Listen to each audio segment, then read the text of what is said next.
the biggest problem with pancreas cancer today is the same it's been all along, is it's an incredibly aggressive cancer that doesn't get diagnosed until it's very late stage. And even earlier stage, pancreas cancer still has a very poor outcome. So I think the hardest thing about pancreas cancer is how poorly the patients do. And so your window of time to actually intervene and try to get them feeling better and living longer is so short because it really runs its course rapidly. So even today with all the latest new developments and everything, the average survival is still, less than a year. So that's the biggest problem. So what we tried to address in the PASS-01 trial was to, while randomizing patients to the two standards of care, we tried to learn everything we could about that individual patient's tumor.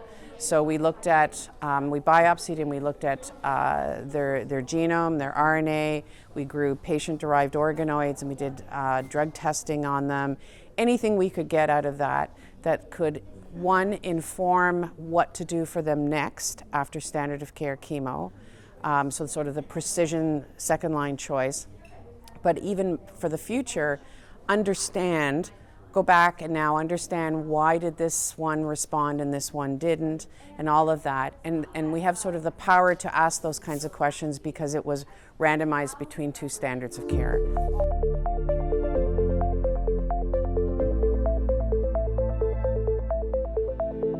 So modified FOLFIRINOX and gemcitabine nab-paclitaxel are sort of the two global standard of care chemotherapy cocktails for metastatic pancreas cancer in the first-line setting. When we conceived the trial 4 or 5 years ago, they were, and they still are today. So it speaks to how slow progress really is. And so oncologists don't know how to choose which chemotherapy to use, right? They've never been compared head to head. They've both prolonged life in trials compared to older therapies, but they have toxicity and they don't work for everybody. They work in about a third of patients. And so we've never had a way to choose. And so the idea was by looking at potential biomarkers of chemotherapy response on the randomized trial of PASS-01, we'd be able to go back and say, okay, so this subgroup does better on this one and this subgroup does better on this one, so you could enrich for first-line response. And it's incredibly important because one of the reasons that pancreas cancer is doing so poorly, it's not only the fact that the chemotherapy doesn't control their disease for very long, it's the fact that it doesn't control it in a good percentage that rapidly deteriorate, and never get a chance to have something else. And so all of this science was to try to, so that going forward we'd be able to choose with science behind the choice.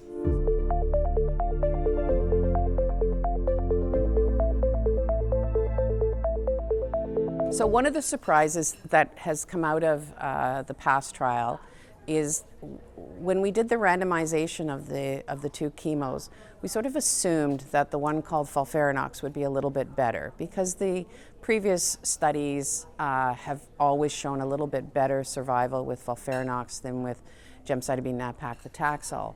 But one of the important things about the PASS trial is in pancreas cancer, there is a biomarker. It's called the BRCA, or the HRD signals that some patients have in germline. Well, it's about 10% of patients. And we know that they do better on a platinum, which is in FOLFIRINOX, than if they don't get it. So we took those patients out of the trial. So we already know how to treat them better. So then we just randomized the other 90% that don't have that biomarker. And the surprising thing is FOLFIRINOX is not better than gem nab-paclitaxel in that setting, and it has more toxicity. It doesn't mean that it's not a good treatment. It's just not a good treatment for everybody, just like gemcitabine nab-paclitaxel is not a good treatment for everybody. So again, digging into the sort of the signatures that we're trying to pull out of the RNA and the DNA on that trial, we're trying to predict right from the start who's going to do better on one and who's going to do better on another. And even more importantly, which would be a good platform to add new agents to targeted agents, better, promising drugs.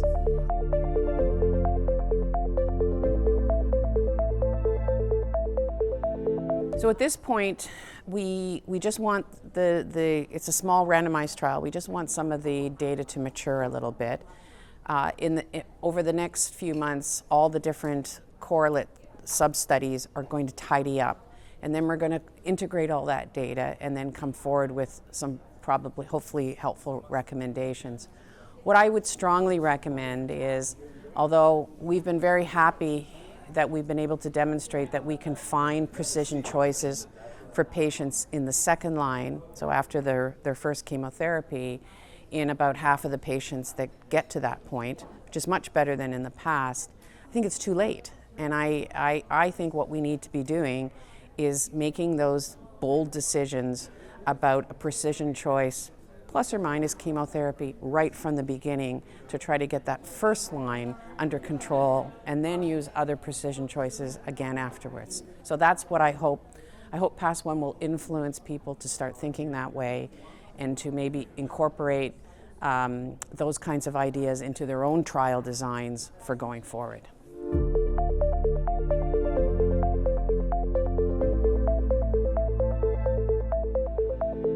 I do think we're moving into a very exciting time for pancreas cancer. For the first time, there's been a lot more drug development. We're targeting KRAS, which is the driver in 90% of pancreas cancers. There's some other promising targets, Claudin and MTAP and other things like that. And I think if we can learn how to integrate that with earlier on into the patient's care. We don't want to throw chemotherapy out, but we want to figure out how to combine them or to sequence the treatments so that sort of 1 year survival really starts getting stretched out into much, much more significant.